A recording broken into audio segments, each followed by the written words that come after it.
minutes for our next speaker. Our next speaker is Shushaban Mukherjee, co-founder of Narrative Technology. And he's going to take a different approach. It's not about sales, it's not about engagement, it's not about mobile per se.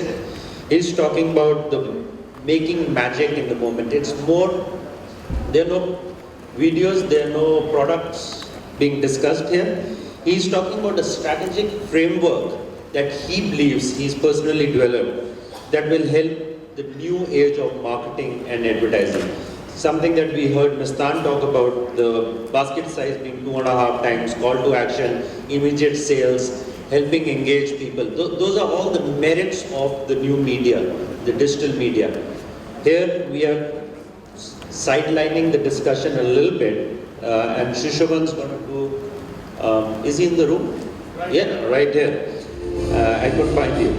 And he's going to talk about his philosophy and the framework that he's built. It's more high level, more philosophical, so don't go to sleep. Don't go to sleep. Thank you. Okay, Rohit, connection. Thank you. Thank you, gentlemen and ladies. This morning, as I arrived here, I was checking the tweet stream. And somebody complained, and Rohit, this is for you. Somebody complained that in London, the Mobile Marketing Association Forum only has 2 women speaking. In Vietnam today, we had half the speakers who are women. I think we deserve a huge round of applause for that. Why did I bring that up? I brought that up because every time we talk about mobile, every time we talk about marketing, every time we talk about technology, every time we talk about digital, it's usually about the what we can do with it, what other people have done with it. Never ever, how can I create something that's great? This morning started off with a fantastic presentation from Unilever. And one of the best examples there was of sunlight. And so I wish you'd shown it again, but we'd seen that, and I'm going to reference that. So you see that sunlight video and say, I wish I had done that. How many of you thought, when you see great case studies, that you could do that? So a person like me, who spent most of his life as a marketer, on the agency side, on the client side, trying to develop work for brands, I'm always asked, how can I do this for my brand? So this presentation really is about hoping to answer some of that. The framework that I'm talking about, I started working on it in 2008 at JWT. I moved from there, from JWT, into the work of digital with RGA, and I continued to develop that. Moved from RGA to Sapient Nitro, where we polished that a little bit more, and now that I'm on my own, I thought might as well be a little bit generous and give it out to you, so that you can take a look at it. Tarun, if he's in the audience. It's usually apps or WhatsApp or Viber and so on. These are all new things that come in that zone of 40 to 50 minutes. Thank you, Stephen, for stealing that slide from me. It's a great slide, it's a really complex slide. What that tells you is that the gap between marketers and consumers is widening. You've got technologies out there, you've got data providers out there, you've got measurement people out there, you've got all of that coming in. So it is not a game of ecosystems. It's not about different people fighting for the same share of pie and so on. We are all fighting for a share of the consumer's mind, activities, behavior, and so on. Which leads me to the next analogy, which gives the name to this. If it is about ecosystems, and ecosystems are words that we learned in biology, the one thing that happens in an ecosystem is symbiosis. A tiger eats a deer eats grass. When the deer eats grass and eats acorns, it poops somewhere else, it creates a new jungle all around. So that's what an ecosystem is all about. That's what symbiosis is all about. That's what co-creation is all about. That's what evolution is all about. I talked to you about consumers always being one step ahead of brands and technology and so on.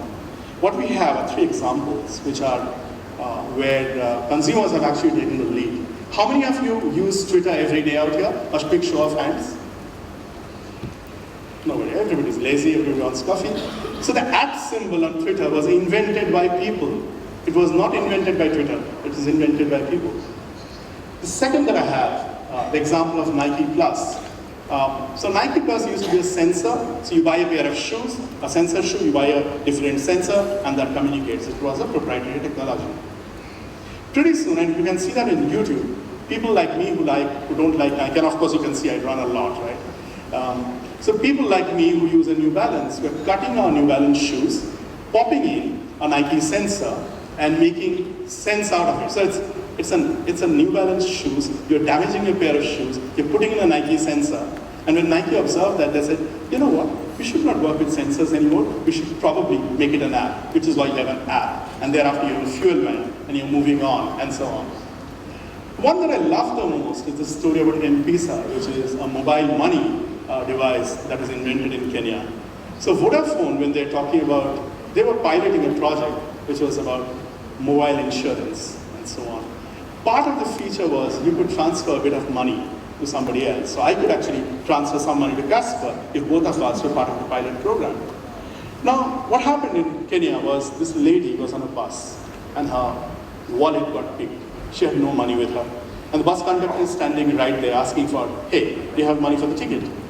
This lady in her desperation, she calls up her husband and says, you know, I've just lost my money. What do I do? And her husband says, I will send you some money to pay for the bus ticket. When Vodafone looked at that example, and this was not part of the technology, this was not part of the experiment, when Vodafone saw that happening, they changed the focus of the program to actually making it a mobile payment system. It's all over on the internet. It's a fascinating story about how brands learn from how consumers use the devices. Memorize that if you wish. It's part of almost a biology lesson. Whenever we have symbiosis, we have evolution. I just told you three stories about consumers doing something and brands adopting it and moving on from there. Without Nike Plus, we would not be comfortable sharing our running data with everybody at large.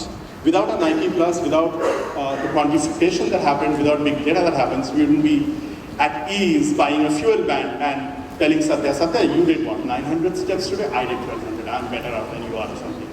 When that happens, progress happens. One example, from Nike band, that's the Alveo. I had a video, I'm going to skip that because I'm running short of time. Check it out, it's called Alveo. That device teaches asthmatic kids how to breathe properly by using a game that exists on an iPad. Check it out, it's fascinating. For a country like Vietnam, with all its respiratory problems, it's something that really works well. I'm going to skip the video, but do take a look at it when you have the time. When I come back to it is that brands and consumers actually lead to symbiosis. 30 years ago, when I know where I'm standing, very close to it is a war museum. 30 years, 40 years ago, when the war was happening in Vietnam, all across the world there were people who were painting pictures, and you've seen those in the museum. Today, we know exactly what is happening on the Iraq-Syria border. We know what's happening in Hong Kong. We know what's happening in Singapore. We know what's happening. So that's the global promise. We saw with examples that is on the morning, be it dark, be it sunlight, be it Lifebuoy, that brands with sense of purpose in the midst actually do much better. Hyper-connectivity is what we have. We've been checking our mobile phones every 5 minutes to 7 minutes. The typical number is 378 times a day that a human being reaches out for his or her mobile, and that's what we have. But one concept that I want to talk to you about is flow and stock. And flow and stock are concepts derived from economics. Flow is what happens. It's like when a river is flowing, there are drips and buckets and so on that move on. The conversation that we have on social media is the flow that happens intermittently. But the stock is the entire volume. It's what a brand stands for and so on. So anything that builds brand esteem is part of the stock. And harnessing complexity is something that we have to figure out as we work with our consumers. I'm going to skip this story for another time, but really this is the meat of this. It's complex enough, but it's fairly simple. This is meant only to say, oh my God, I don't want to see it ever again. So I've just unblocked it like this. We all know that what we feel about something makes us do things about it. If I walk into, say, a good cafe, I see an advertising for a cafe, and I walk into it. I like the coffee, I come back because I feel better about it. So that's the emotional part that leads to behavior. And they keep on talking to one another in our minds, in our hearts, in our, in our limbic system, whatever you have. There are the issues of higher purpose and a personal payoff. Satya, all the examples that you showed were largely about a personal payoff with the higher purpose somewhere in the background, because the brand already has spoken or said a higher purpose for a Dove. The Dove consumer knows what the higher purpose is, and therefore the personal payoff becomes easier. Thereafter, it just becomes a discovery, whether it's a selfie that I take, how I consume and so on. I dump the sunscreen that I have, things like that, and that's how that moves on. The outer layer is this context content slide loop, really. I spoke of flow and stock already. The now and the flow loop is all about what's real-time marketing and so on. Steep is it's typical MBA first session stuff. It's science, technology, environment, economics, politics, how that affects life all around us, how progress affects that. That really becomes part of the stock. And finally, we have new technology being invented every single day. And when design and technology comes in, you have to test, you have to experiment. There's a whole lot of data available out here. Data providers out here are happy to share, to help you see work and make it far, far sharper. This presentation is going to be shared. I'm available on Twitter almost 24/7. Talk to me about this. But when you do all of this, these are some of the things that can happen. You have 25 consumers, people who are sharing every little bit of what they do all through the day, with the entire world at large, with their friends, with the friends' friends, with absolute strangers and so on. We heard the word omni-channel, and it's not just the mobile. Sure, the Mobile Marketing Association is all about mobile. It's not just mobile on its own, it's mobile plus TV, plus a computer, plus whatever you have, something new that's going to be invented, wearables, nearables, whatever.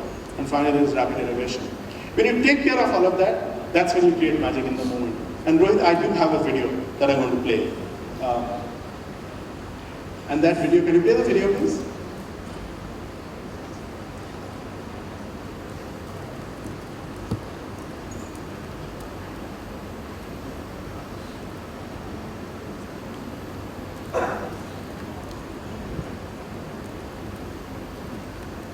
Yep.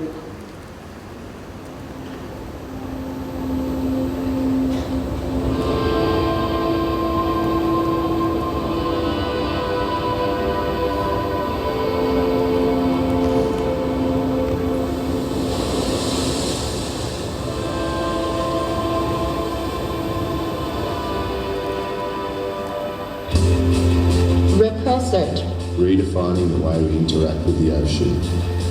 Motivating us to find, Capture. And relive our perfect waves.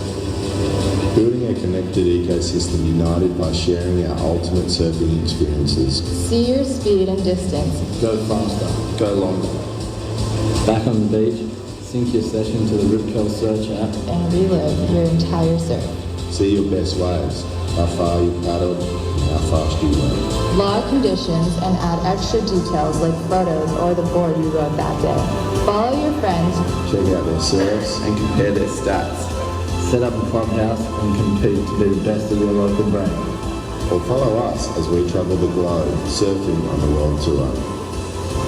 For the first time ever, we have a tool that provides up-to-date information on every wave we catch. And the boards we rode. Track every wave. Know every time. Rip Curl Search GPS allowing surfers everywhere to capture, sync, and relive the moments we spend our life searching for. Welcome to your search.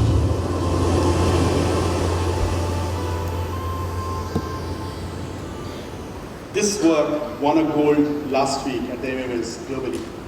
What it showed is almost everything that I've been talking about.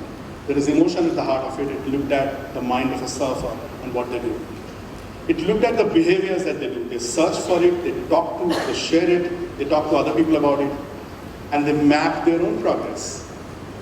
Look at all of that. The data that comes in, you can map, you can track, you can figure out whether Brazilians do it more than Australians, or people do it more in Indonesia, or in Rajampam, and so on. You can do all of that. But that is an example of what I said, making magic in the moment, which are about three things finally. It's about simplifying, it's about personalizing, which is what mobile allows you to do. Finally, it's about reimagining. It's about thinking the new thing. You can do another Instagram campaign on surfing, but creating that GPS makes the moment alive forever. Thank you for your attention.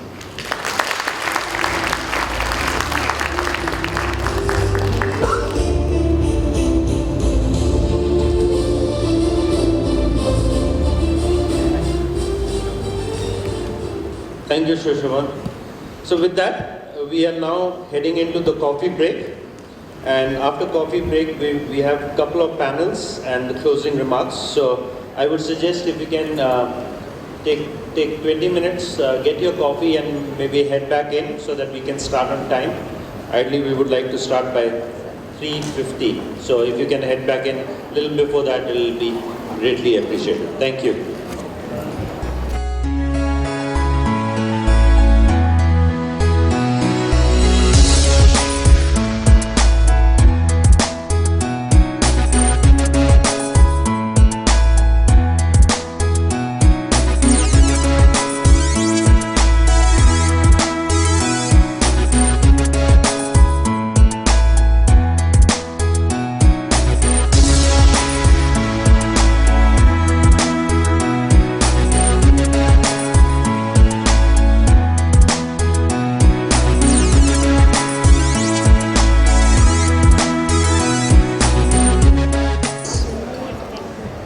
We have a little bit of time pressure here from Rohit.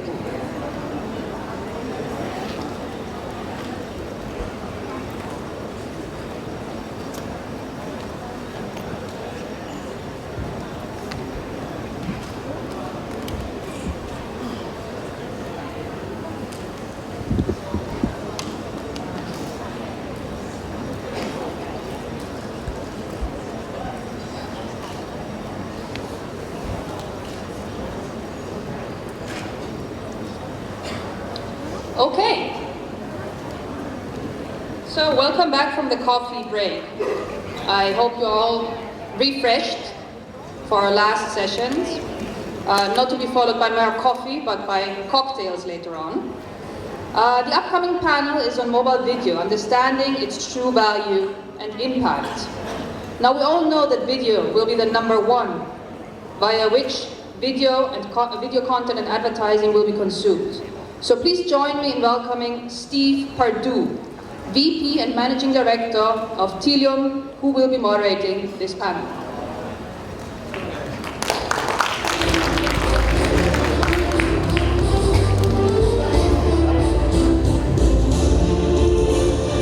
I'm back. Hey, we're going to have some fun with this session. I'm not going to introduce the guys because they can tell you all the lies they want to about themselves instead of me. So come on guys, have a seat. We're going to get going pretty quick so we can be conscious of the time that we have. When I was presenting a moment ago, I misstated something, and this is very relevant to the topic that we're going to be talking about. I made reference to a frog a while ago. Does anybody remember my comment about a frog? How we have an attention span less than a frog? I was wrong. I did an injustice to the frog. It's a goldfish. A goldfish has an attention span longer than we do on the internet watching a video. A goldfish has an attention span of 9 seconds. We have an attention span of 8. And most of the mobile video content that's being produced today is 15 seconds to 30 seconds. So 2 to 4 times longer than our attention span. Oh boy. So that creates some of the challenges that we have. So I'll just make those as opening comments. Again, I'm Steve. Guys, go ahead, pick your mics up and introduce yourselves. Tell any lie you want to. I'm a rock star from California. How about yourself? A rock star from California. I think I am the tallest person in Ho Chi Minh City. Probably right? are. Maybe Casper could rival, I'm not sure. But Byron Munson, Regional Director from Videology. Just very quickly, Videology is a video pre-roll platform that allows agencies and their clients to build private networks to manage and execute not only video plans, but also assist in transitioning budgets from TV into video. I don't like you. The reason I don't like you is because I spent a significant part of my life working for a TV channel called Discovery Channel, and I helped launch Animal Planet. And it was all about showing documentaries. It was not even a star dancing, and it was all 22 minutes long. So no, I like you. So I'm social. I spoke almost without videos a little while ago. So you must thank me for all the coffee and the caffeine break that you had. So the reason I'm going to talk here, one of the things I want to talk about here is making things more interesting so that we become frogs and not remain goldfishes. There you go. Yep. Yeah. Actually, I'm not expert in advertising and ads. I'm a product designed mobile TV that focus on the video. So I stay here to discuss and share with you about video and OTT television market in Vietnam. Thank you. All right, so goldfish or frog, human being, that's what we're dealing with, right? We're trying to get everybody's attention through these different channels that we're working through. Well, let me throw out another challenge. So we've set that stage of attention getting. So another challenge is that a recent study was published, I think it was last year, that shows we as consumers globally are very restless about the devices that we use. And on average, this is kind of interesting, we are switching devices 21 times per hour. So if we are sitting watching television, we're using our phone, we're using our tablets, we are switching back and forth between devices 21 times in an hour. I'm guilty of that. Again, it plays to our attention span. So looking at these technologies, guys, how do we overcome this?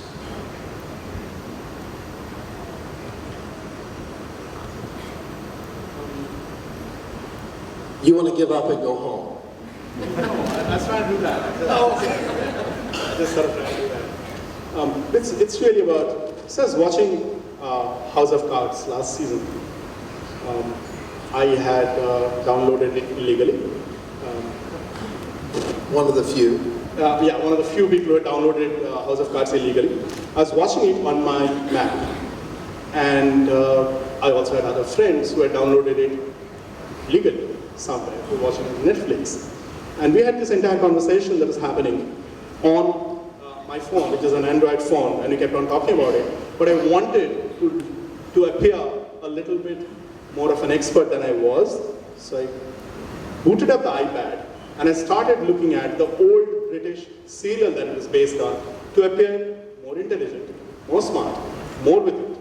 So the point really is that if it makes sense to me, then all of those, even with 2 hands and 2 eyes, you're looking at 3 different screens. Right? It has to be about engagement. It has to be about something that I find interesting.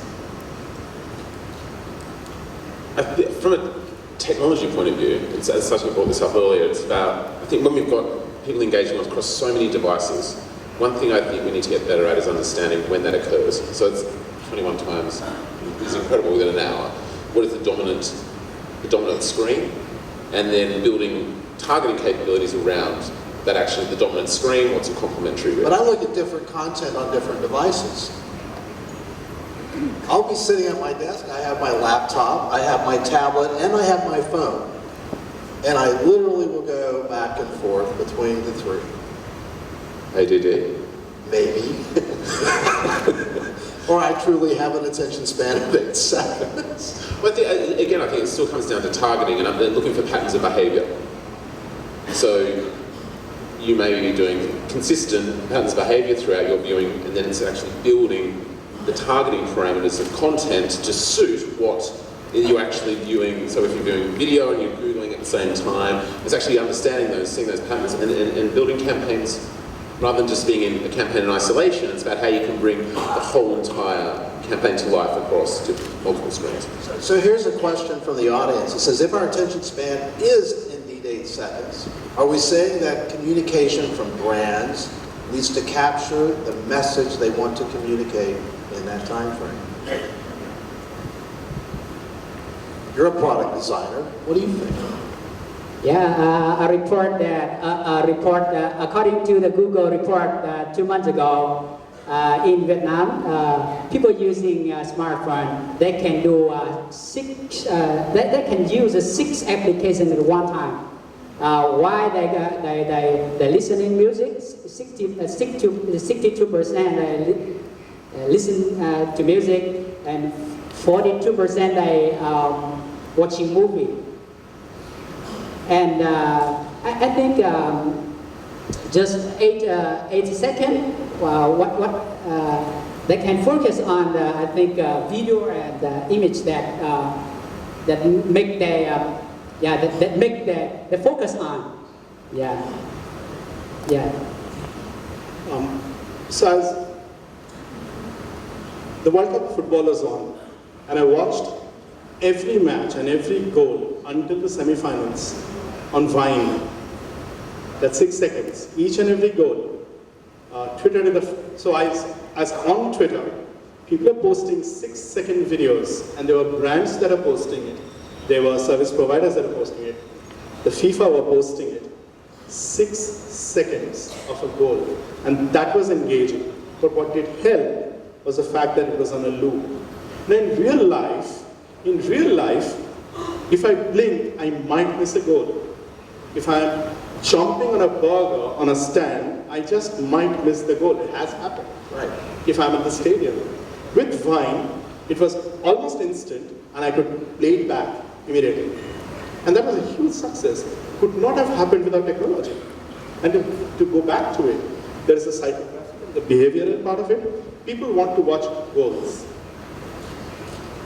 People want to relive the experience of watching the goal.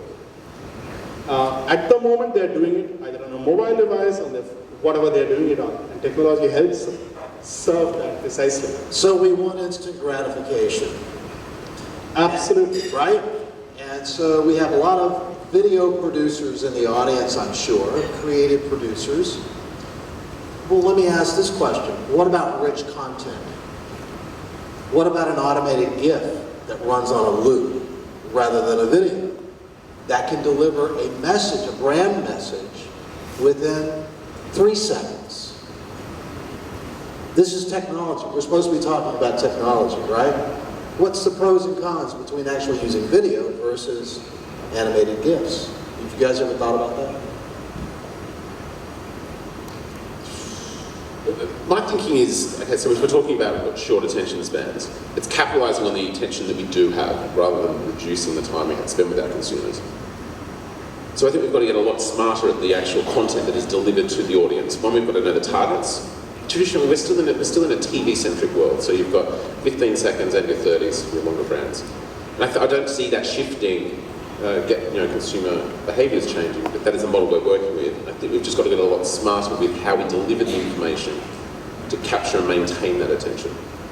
And that's where I think mobile comes into its own, because you've got video content, but then you have interactive overlays. Like, there's all these other ways of keeping a consumer engaged. So you want to change human behaviors so that our attention spans longer than a goldfish? No, I think it's more just adding in different layers. Adding in different layers to a creative to maintain and almost reignite that 8 seconds. Keep that loop going. How do we do that? You all should be asking yourselves, how do we do that? Right? All right, let me hit another question. I don't think we have an answer for that question, do we? You know, I was thinking about, so goldfish, 9 seconds. Junkies on the internet, 8 seconds. A frog, 12 seconds. Maybe something like that. And little babies who are 1.5 years old who cannot talk and are watching TV. Essentially cartoons and Teletubbies and what have you. They're watching it for 30 minutes while they're being fed. How does that work? Teletubbies is incredibly boring if you're an adult trying to babysit. But the babies are transfixed, they're staring at it. And I'm wondering, there's no answer to it, but cartoons, it's funny that most of the initial content that went viral on the web were all cartoons, were all animation. And I wonder if there's something, because animation conveys things, it works with mental patterns very, very fast. You recognize what's happening and you move on. You don't need to be told the entire story. Okay, so to your point. Okay, so in 2000, there was a comment earlier that the internet really took off in 2000, right? The new internet generation. All right, from that same study, our attention span in 2000 on the internet was 12 seconds. In 2013, it had reduced to 8 seconds. So maybe we are all becoming a bit more ADD, but we're also seeing the adoption of newer technologies, faster delivery times, faster networks, faster processors, from single core to dual core to quad core to 8 core. Now I saw a phone out of China the other day for $120. So we're being conditioned to instantaneous information, and we can absorb a lot of information very quickly. So to your point, the baby's yet to encounter that conditioning. We are. And we're learning. The point is that we are learning. The point is that if I see an app, I have no idea about how the Vietnamese language works. But if you give me an app that's not translated, I'd still be able to do something because the gestures allow me. Because we've learned the gestures already, so I don't have to. So learning levels are actually going up. And video, and the pre-roll, for example, and much as if I'm waiting to watch a YouTube and I get a pre-roll and so on, one might feel irritated. If it's interesting, I'll play it back. I'll move back. So I'm wondering about the role of technology in finding the person who's doing that. I'd love to hear more on that. And that's the core of what a video technology needs to do, is to ingest data into the platform, so it's consumer data, and that data can be found from a particular client's website, or publishers can release that data. We just get a lot more succinct with the targeting parameters. So I do believe, and we did some research with Nielsen actually into the Vietnamese market, and one of the questions was, are you more receptive to receiving highly targeted video advertisements than to receive free content, or would you pay pay-per-view model? And then consumers are much more are very happy to receive highly targeted. That's the key, highly targeted communication that allows them to receive a message that's in their interest and then go into it. So that goes back to what some of us have talked about before today, is that the data and understanding the context and the behavior of individuals is so important, and retaining that information. One second. Three babies was born, but 1 second, 32 smartphone was born at this time. 1 year, 1.8 billion device, but just 80 million kids was born. So because of the device so the information is multiple, many times more than device. So how to catch up the right information is very, very important to user. Yes. Absolutely. So there's another question here. It says, which channel should we focus on? Facebook video is becoming very strong. I believe we had in the last week to 2 weeks an announcement that Facebook video is now taking over YouTube. Well, no wonder. I don't know what your behavior is, but as I scroll through the news feed, every time you open the window where the video can start playing, it starts playing. And I'll bet you that counts, because I just keep scrolling unless I see something, right? I got about a 2-second attention span, right? So I'm one of those abandoners.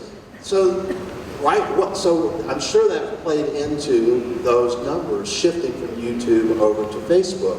So we may be getting a false reading in terms of what channels are actually producing the best effects, because things are changing so rapidly. What do you guys think of that? In my opinion, the video have two kinds. The first kind is user-generated content that produced to YouTube and Facebook. And the second one is coming from a content provider like HBO, like movie makers.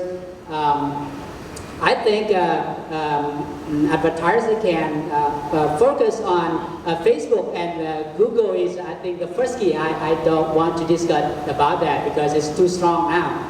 But in Vietnam, you know, there's some different channels that use content from content provider, not user-generated content.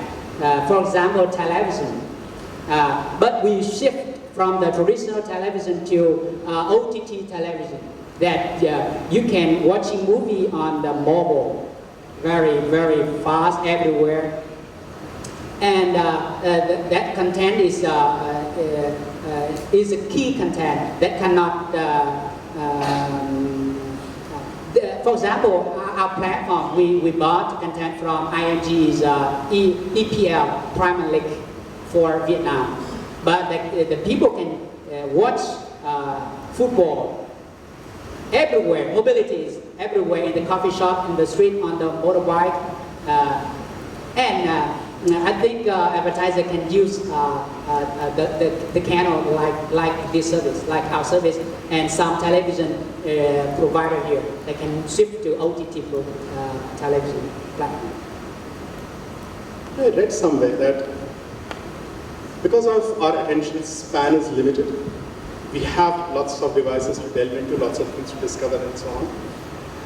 Our need to share is increasing because unless we share, we don't have social capital, we are not really popular. However, for us to share good stuff, it's changing from being user-generated, from creating content to finding good quality content. So if I find good quality content, publishers and brands actually have a far better chance of being discovered, of being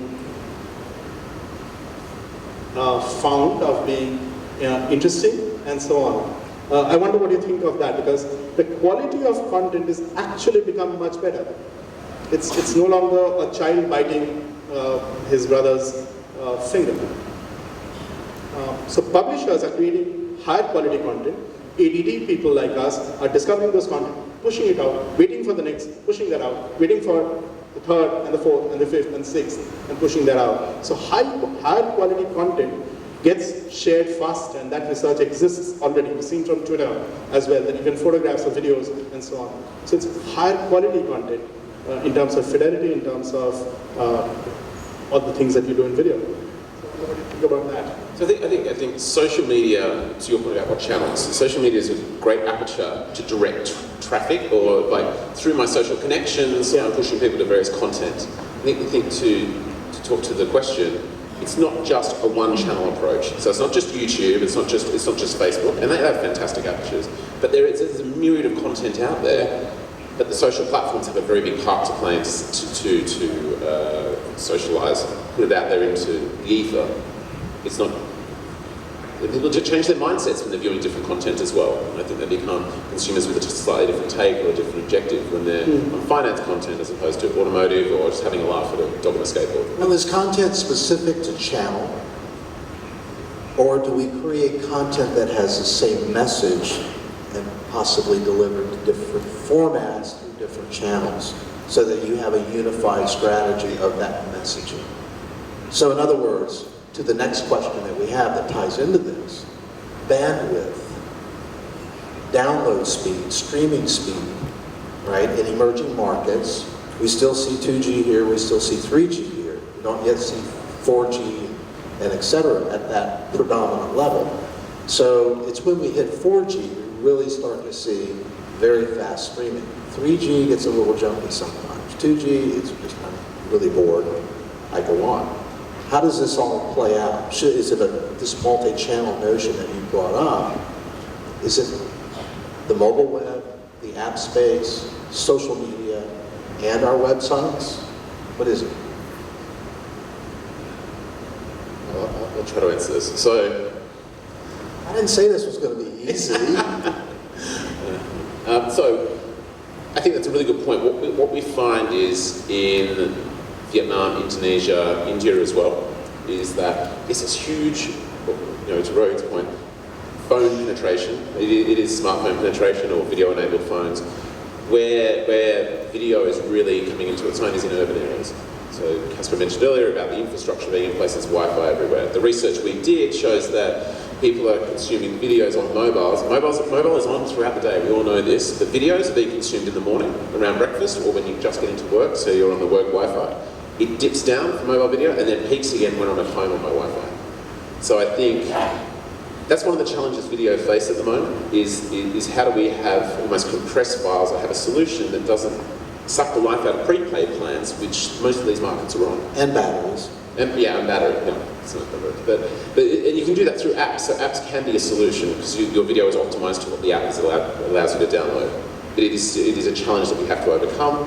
Does the industry step to that? Does the infrastructure increase in these markets? It's probably a bit of both. That's what I see. Yeah. As our data in our platform, we have 2 million users using our OTT TV, but most of them using Wi-Fi, no 3G there, because the expense for the 3G in Vietnam just $3 for 600 megabytes. That doesn't just last a half a movie HD. Yeah. So it eats battery a lot. So they never use 3G. They just use 3G for Facebook, for email, for Viber, for messaging something. But video, they use broadband. Wait to go home, or wait to go to the coffee shop, put on the headphones. Coffee shop. Yeah, that's it. And I think that is a high-tech or high-level audience when we focus on the video marketing at this time. They are from 20 to 28 or 40. They are office workers, and they connect to Wi-Fi. That's the situation. Video, mobile video in Vietnam. According to Google report, as I said, 92% users using smartphone in Vietnam watching video, and 85% they watch one video 1 week. It means that many people, young people in Vietnam, watch video, but from Wi-Fi in their smartphone. I like that strategy, and everybody does that. So consumers are smarter than we give them credit for. They have a budget, they have an idea. Even on prepaid, you can buy packs, and you can buy packs. You can buy a pack for $1 for a month, which will allow you only YouTube or something, and people do that. So it's really a question of the entire ecosystem, understanding that and creating opportunities and apertures for people to download stuff and watch it later. It's download now, watch it later. How does it matter? I'm curious of the audience, and I'm going to put so I can see all of you. How many of you in here today are actually producing video content and putting it out on any of these distribution channels? Curious. Okay, why aren't the rest of you experimenting? It'll change a lot as we go forward, as the infrastructure changes and as we learn more how to answer some of these questions. Is it risky to do video today? So we've spoken a lot today about mobile being the one and only platform. I think there's opportunities for mobile to be viewed as a complementary platform, and especially with regards to your point, 20 to 29-year-olds, very affluent, hard to reach audience in the TV landscape. So I think, to your point about mitigating risk, we've got an audience that is there right for us to start experimenting with and really start understanding how to understand mobile's complementary nature with TV. And a lot of agency groups, and there's some vendors that are starting to do cross-device reporting, so you can plan and execute campaigns. And I think we need to take this opportunity now to plan against this audience that is undervalued is not available on TV, and really refine how we sort of get the synergies between these two mediums, because mobile video is just going to, as the infrastructure increases, which is not going to take long, There's going to be more and more audience opportunities across this platform, so let's get this one right now. Let's embrace that. So I think it can be a low risk if you put the right strategies in place. It's high risk if you leave it and your competitors jump into this area before you do.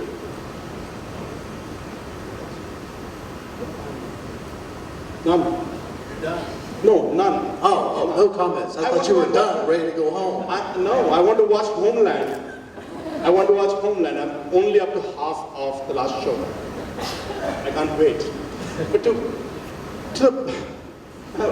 Legal or illegal? Yeah. You're not going to comment, are you? The issue again is what is video? So in an earlier era, 20 years ago, when you said video, it meant TV. That doesn't mean TV. Video is completely the format. The content is completely device independent, and the faster we lose the vocabulary of an earlier age, I think we'll be better off. Make use of the data that exists.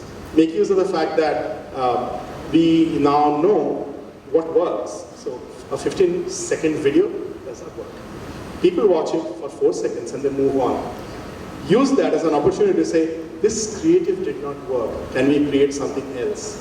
Can we do it better, cheaper, faster, more widely available? What can we do? So a little bit of behavioral science and research and looking at what is effective in communicating our brand message, our particular campaign message in the shortest, most effective period of time. So can I take an example of, so Dove is one of those amazing brands. It's an affluent brand. It talks to a very, very limited profile across the globe. Across the globe, it's about empowering women using beauty. Not as a device, but as a philosophy.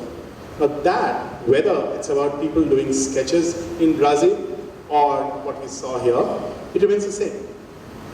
It remains pretty much the same. So once you define the firmament of the brand, and then you start creating bits and pieces that are relevant, but many more bits. Gone are the days where we had the luxury of taking 6 months to produce a television commercial, shoot it in Hawaii, and do all of those things that Mad Men did. No, we cannot. We have to do it faster. There are self-service situations, Adobe has it and so on. Make use of the technology. Create more, not less. And use technology to tell you to sift through that. So with 50 seconds to go, any parting words? The video have two kinds of broadcasting video. The first is live streaming. Live streaming is need more and more bandwidth, but it's very effective to user. Like broadcasting the EPL tonight, Manchester and Chelsea, so fastly. And the second one is video on demand. That no time and at free time I will download or watch that. And I think the video on the mobiles need more bandwidth and more the strength of device. That day by day, iOS and Android, they upgrade their firmware, their hardware to adopt the needs of the users. Yeah. Yeah, make use the tools that we have. Use the tools to create things for tomorrow. Don't use today's tools to live in yesterday's world. Reflecting exactly the same. I think we've got opportunities for innovation right in front of us now. And we really need to grasp those. It is going to require someone to, I'm going to use go out on a limb. It's not going out on a limb because success is already there. It's just making sure you've got the tools in place, be that the data targeting, the technology, the creative, to really lead the market. But it's there to be taken. And my parting word is take a risk, take a chance, take part of your budget, produce something, get it out there and experiment, learn, and drive a part of this ecosystem forward faster. It'll take all of us to do that. Thank you very much.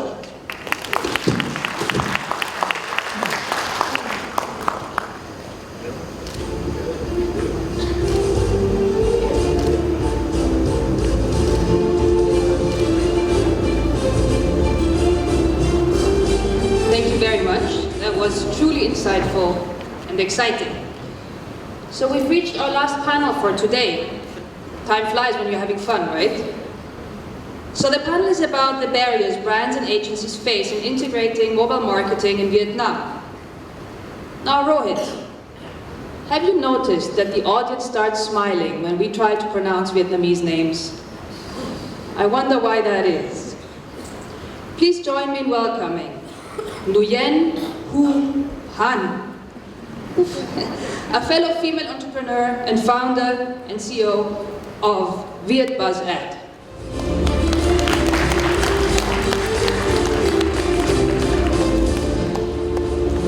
Good morning, everyone. I just a joke. Make sure everyone fresh and continue to listen to us for another 30 minutes. Okay? So I would like to invite on my friend, Min, Managing Director from Aka Digital, and Desi from the VAC Group, and Mr. Yui from Visa, and Mr. Tala Hyang from Trace Movie.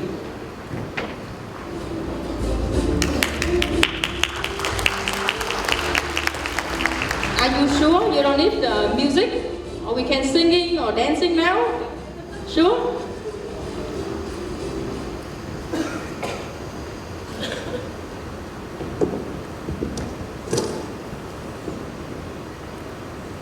So we speaking English? Okay. So would you like to introduce yourself again with everyone? Start from Yui. Hi everybody, my name is Yui. I am Business Director of Visa. And Visa, we are the mobile ad exchange in Vietnam. And my role, we are taking care for the brand sale in Vietnam right now. My name is Stacey. I'm from VAC Group Holdings. I'm a digital director.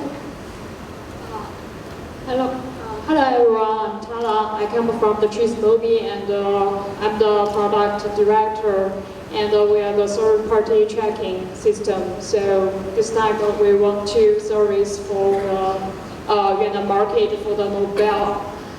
So this time I hope I have the chance to introduce our products. Thank you.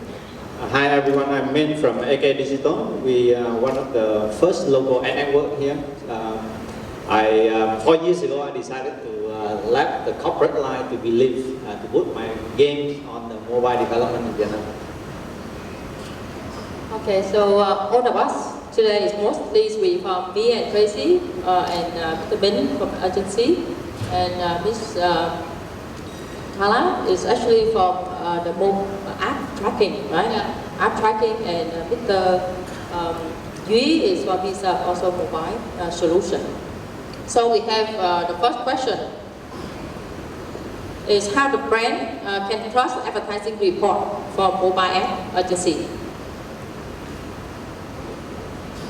Okay, I'll express. I think one of the key, this is obviously a key challenge, is the measurement of mobile. Obviously, when clients want to invest in a new channel, they're a little bit scared. They're a little bit afraid of what's going to happen. What's the ROI on this investment? And we need to have quality data to be able to, make them feel at ease. And I think there's a lot of, technology companies out there already that have the ability to measure whatever you want on mobile. That's one of the beauties of anything digital. It's fully measurable. We can measure not just demographic or location data, but behavioral data as well, or track the consumer journey from a search on Google to a purchase, maybe even on another device. So I think that this question of credibility and trust in mobile data shouldn't even be a question anymore at this day and age, where we have technology providers that are so innovative in being able to measure mobile ROI. I think before we go directly into that detail, right, I think we should mention in mobile marketing or mobile advertising, we should mention about the ecosystem. Each agency, they have their own role in this ecosystem. So you will see the ad network, the media agency or the tracking agency. I mean, look back into the traditional media, you also have the AOR agency where, I mean, somebody in between, right? They trying to track. So it's the same thing in mobile today. So you don't think that mobile is something new, only the media, the publisher, they have their own report. But we have, a third-party tracking today in place in Vietnam, and we have run that in Vietnam. So all the report, we don't rely on, one source from the annual or from the publisher, but we rely very much on a third-party tracking, and that is IAB standard, and already, we use it for a few years in Vietnam. Okay, thank you. Then the next question will be mobile access are not ready. So how to encourage the brand to spend and step into the mobile platform? So as you know, everybody talking more about the mobile marketing today, but we still face so many challenges in Vietnam right now. And the first thing that we are talking about the telco. Right now, integration to the telco is very the big challenge and very difficult to get the data from telco right now. And so that's why when we're talking with the brand, the demand they have, but we still face so much challenge about it because mobile marketing, we're not targeting on only about the device, the system, we are talking more about the real audience. So how to get the real information like the gender, location, buying behavior. So that's the very big challenge when we're talking more about the mobile marketing in Vietnam. So we still want to work with the telco, and we want to get more the data from the telco. Then we can easy to filter and easy to target in detail, and we can convince brand to spend more with mobile marketing in Vietnam right now. Yeah, beside that, right, I have a question. Beside that, do you think that the content or the strategy for the campaign for mobile, because I like a lot of ads from Unilever, right? I know behind the scenes there's a lot of time and effort, right, to spend and prepare for that. Do you think that other thing, content or strategy will be also a barrier? Yeah, of course, as you know, because content is still not enough in Vietnam, especially the quality content. And mostly the content come from the game. So far right now, brand, they demand on the very different category in content. So far in Vietnam, we do not cannot find the quality content, and some content do not have any license to publish, especially mobile video content. So it's also a very big challenge. And another challenge is the mobile strategy for the rural and urban is very different. So most of the brands, they want to target in rural. But so far right now, because the limitation of the technology, the platform, the buying behavior, we cannot define, and also about the nucleus of the rural audience. So sometimes we cannot get more invest from brand because we cannot find a way to reach with the audience in rural right now. Yeah, I just add on that, in order to, for mobile, you not just, because the mobile becomes so complicated now, right? So you cannot just, treat mobile as just a medium, right? So you should involve them when you create a story. So it's important to involve the mobile marketing at the beginning so that you can tell the story, not just push the message to the consumer. So, all the Unilever today, you will see all start from the story, and then mobile will become the center of the campaign. And maybe you can have some campaigns success, some campaigns fail, but step by step we will learn about that. Because otherwise you just treat mobile just a different channel, nothing something breakthrough that go to the essence of mobile is that very personal. Yeah. I actually agree with that. I think it's really important when we think about mobile, it's not just about building an app because you want to build an app or because there's a new technology, we use it for the sake of just doing it. Mobile has to play a role in the marketing mix. As in the previous panel before, they mentioned it's complementary. I think it's really important that we think of it this way because it's not just standalone medium. I think that print, outdoor, TV, other digital channels all play a role to help mobile succeed and survive. And so we have to understand the role in the marketing mix. And on top of that, you know, whatever we do on mobile should actually also be consumer driven.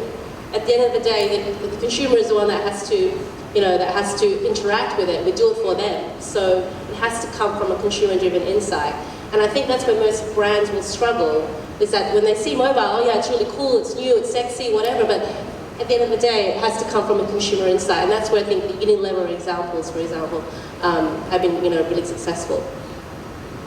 I think, thank you for Kutuman and Daisy. Actually, you answered one of the questions from audience today is how dependent of mobile marketing on digital marketing. I think something you answered already is that the, you know, combination, is that a mix, you know, together with other channels also, not only stay alone, right? Yeah. And you know, is that leading and when? So, you know, audience also asking is, you know, leading, what is leading here is mobile.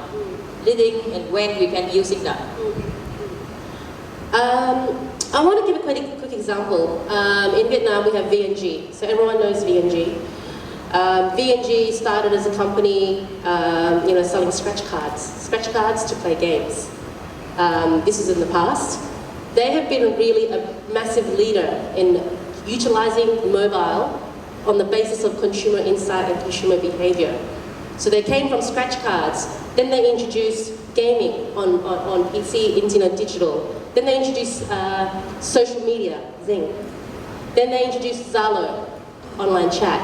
You know, they're the ones really leading the way in utilizing consumer insight and this mobile behavior of Vietnamese to collect more data. Because before, when you have a scratch card, you don't know anything about your audience. But now they have all these different channels. They build up more of a bigger consumer profile. And I think that's where brands need not to be so scared to take the leap to try something new. Because at the end of the day, it might pay off. You get more data about your consumers. Thank you. I think I have a question. Represent our audience, ask you, so you can have chance to talk now. So how about you think about one of the discussion, because I have a lot of discussion with my client also. One of the barrier also is the tracking, data tracking. So it's a lot of people will not trust if the report comes from the publisher or someone. So they would like to have a third-party tracking, right? Yeah, so how you think about that? That's why we want to introduce the third-party tracking for the Vietnam market, because I think the Vietnam market in the mobile market just the beginner. I think in terms of the technical things, I think the level is a little bit lower, and because my clients, some of the clients in China, you know. Sometimes they want to integrate the SDK with the Vietnam market, a lot of things, and spend more time, maybe 1 month, 2 months. But in China, just 1 week. So that is important things. And I think the Vietnam market, especially some of the company, should be open for it. Because sometimes I think they are always seriously worried about their partners to stole their profit. But I don't think that is good for the Vietnam market. You should, I think you should enhance your cooperations with your good partner, and they will give you the advanced technologies, and maybe a lot of the media source, the big media source all over the world, they have their own platform, and they can track their data. Tracking data is really accurate. So how to cooperate with them in so I think that is really important for the agency of the Vietnam market. And the third-party tracking, I think we can, if you integrate with us, and we can educate you how to integrate an SDK and how to improve your SDK. and maybe in the future, the Vietnam market will run fast. So this is important. This is my Do you think cost also a barrier? Costing? So how many percent you charge on based on is the meter plan or how you think about that? Costing? So how much? Yeah. The costing. I think it should to some maybe you should compare with the profit in the future. Maybe right now you will spend more at the beginning, but you should consider the long-term development in this Vietnam market. I found maybe later 1 year or 2 years, the Vietnam market will run fast.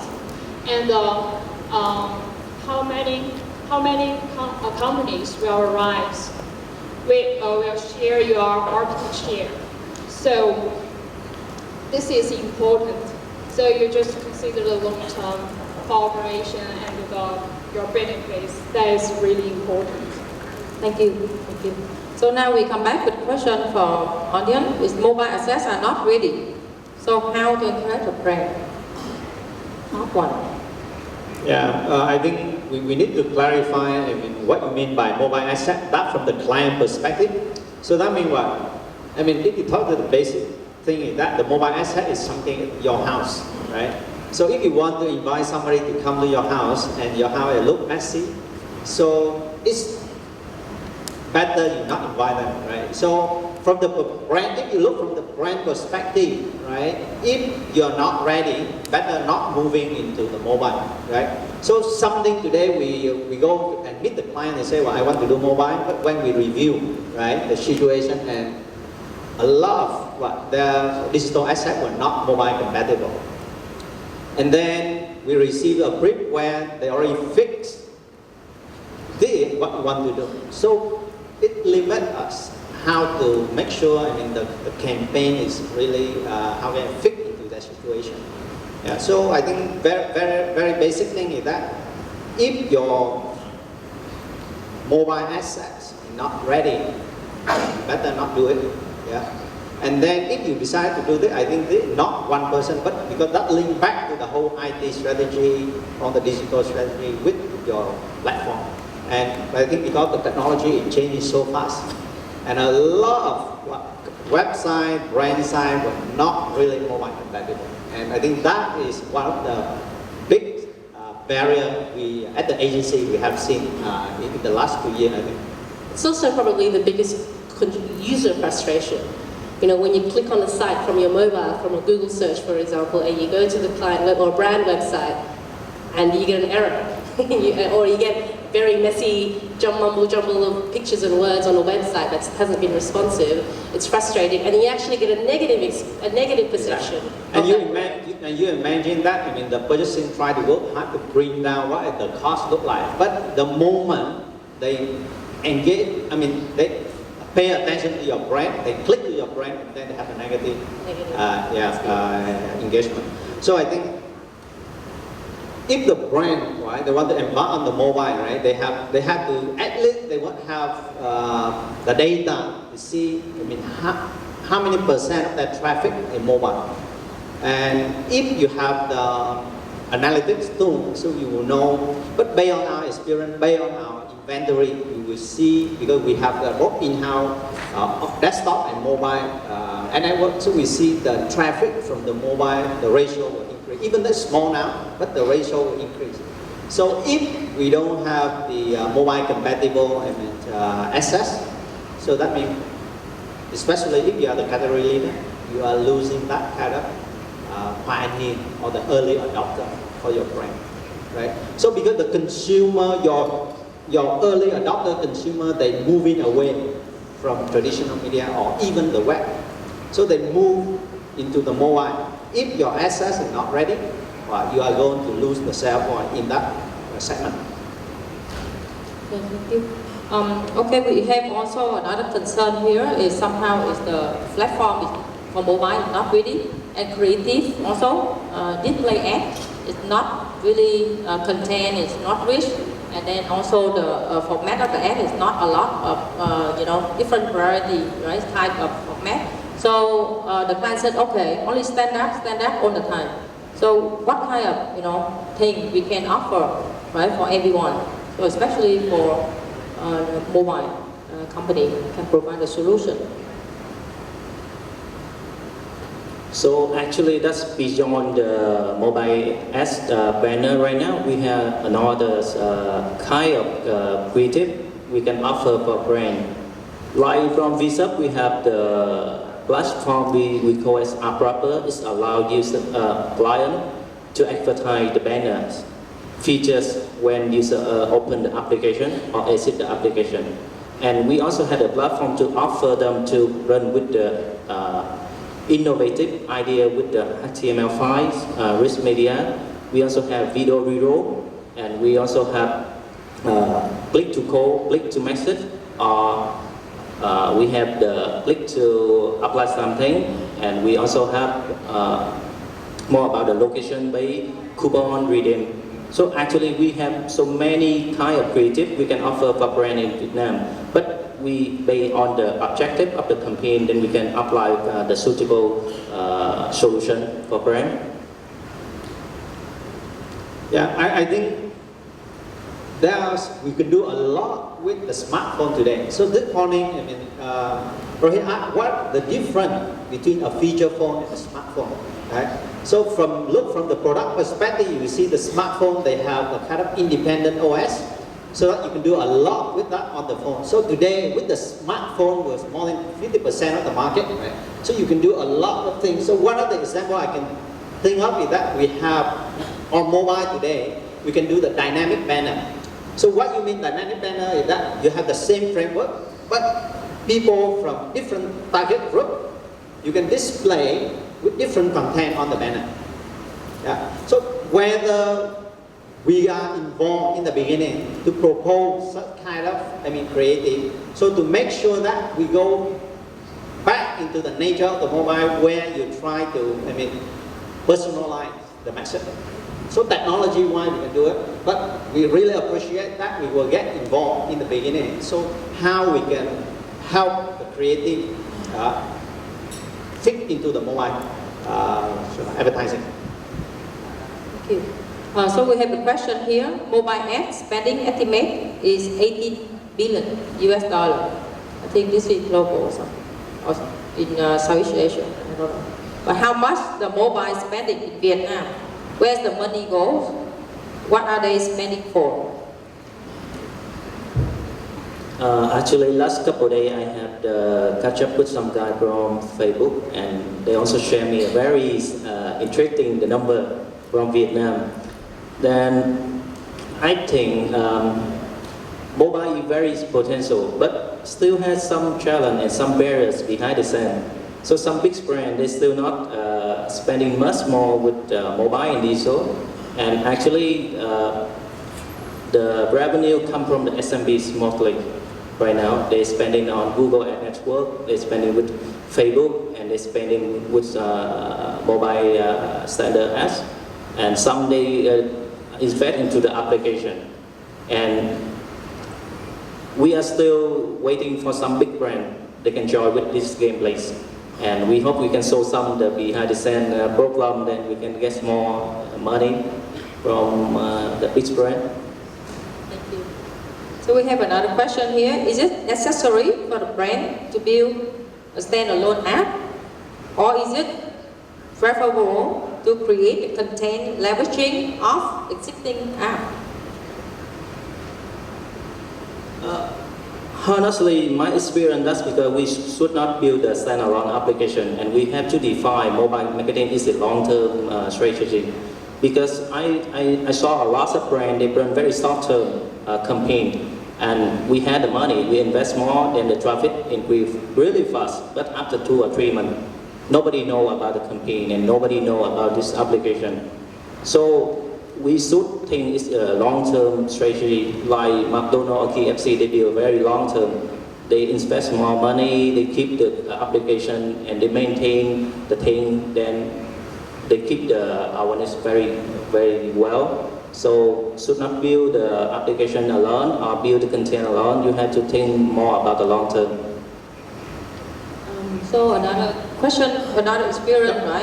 I just want to add on top of that. I mean, one thing you should remember is that when you build the app, you spend a lot of effort to put that into the consumer mobile phone. But if you don't continue to feed that with new information, very quickly they will be uninstalled.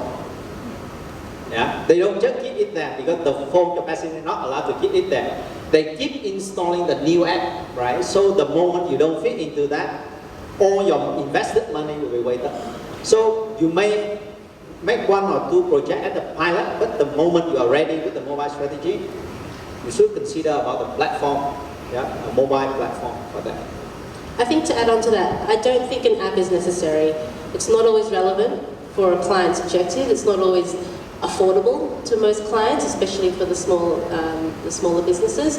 There's a lot of creativity and innovation you can do with your rich media mobile ads, with a lot of different platforms available in the market. And also even a responsive website can provide a really good engaging experience to a user. So I don't think an app is always a solution. When a client says, I want to do mobile, an app is not always, should not be the first thing on the list, especially if they're first-time mobile spenders. So, Daisy, anyway, I have another question with you, because just now we chat, right? Sitting there, we chat. You said that strategy for the mobile maybe is not a problem for you, right? But the thing is some of, execution step maybe is the problem. Yeah, I think, I think people are great with ideas, with strategy and trying to understand where mobile fits into an overall media strategy or marketing strategy. We sometimes, especially in a new and fast-growing market like Vietnam, you stumble across executional challenges. You stumble across, questions of how do we measure this? Is there technology to measure this? Timelines are always much longer than what you think they are, for mobile especially. Technology doesn't always want to play with you. So there's always going to be executional challenges as markets grow, particularly here in Vietnam. And I think that's something to be conscious about when we start looking at implementing mobile campaigns, and also looking at what are the other models overseas that have worked. How have they executed that? We don't need to reinvent the wheel. We've had many markets in the region, execute mobile well. Let's take that and those learnings and implement them here. Thank you. So now we go tracking again. Back to tracking. We have a few questions here. How can a third-party tracking can help for our campaign? And with the data can be tracked. And another question also, third-party tracking. Can you recommend the best service provider? Thank you. I think that is the good questions for the advertiser to track their campaigns. So maybe one advertiser have a different campaign, right? So in the third-party tracking system, you can see the quality of the average campaigns. You run the different media source or network, or some publisher knows their qualities, right? And we also have the powerful analyze system like the retentions, revenues, and active users, large users, something like that. And you can know the whole things about your campaign in our platform, and we will keep the data is really accurate. So this is our responsibilities. So how to trust us? I think that is important. At the beginning, we will serve us to SDK integration, right? So this is maybe spend a long time, because at the beginning, every tracking system like this. So we just keep the promise to solve your questions and your problems on time. So we don't want to give you the barrier to develop your app. So that's why we are here, and we want to improve the Vietnam market, especially the mobile market for the Vietnam company. So. Thank you. So hopefully we have more time, but I saw the lady already raised up, time's up, so we cannot talk anymore. Sorry. But thank you very much for your listening. And the last sentence I would like to say, I'm really humble for mobile marketing, right? I really like to try the new thing. Then I just want to say is that do it, test it, and learn from it, right? Okay, that's it. Thank you very much. Thanks, everyone.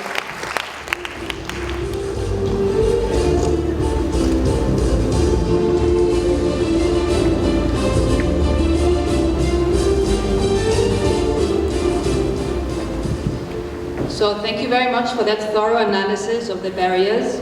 I'm very confident that they will be overcome very soon. Unfortunately, the conference has come to an end. I would like to invite Jessica, Country Manager of MMA Vietnam, and Rohit, Managing Director of the MMA Asia Pacific, for the closing remarks. I believe I speak for all of us in thanking both of them for this outstanding event. Being an active member of the MMA globally, I can say that the Vietnam chapter is of the most successful in the world. The attendance and participation of all of you is outstanding within only 2 years of existence. So thank you all, and let's give Jessica and Rohit a big hand of applause. Thank you very much. And Rohit, you have exactly 7 minutes. Be conscious of time.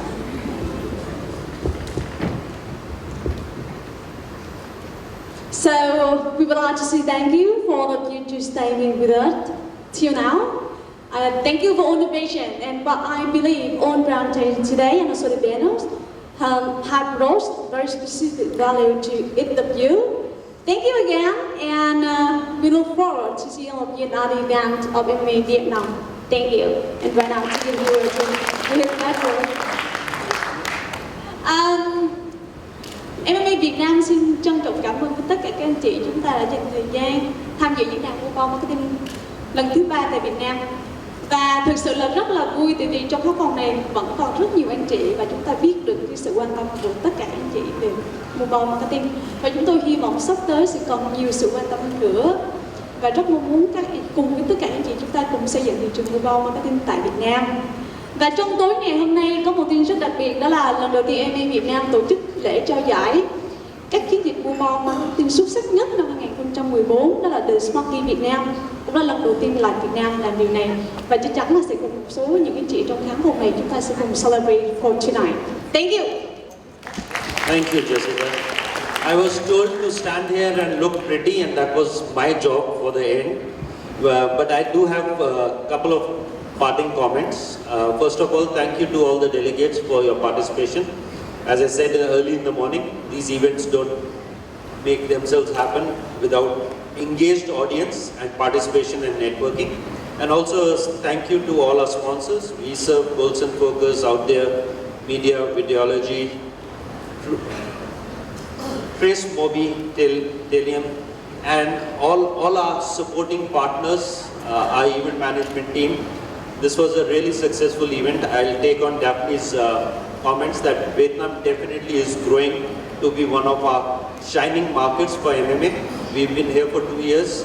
This is our 3rd edition. We look forward to seeing you more.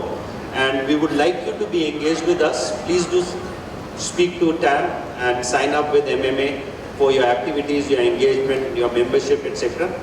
And I look forward to meeting most of you in the evening. We do have Smarties, where we are awarding the best of the best in Vietnam. We will start that at 6:30.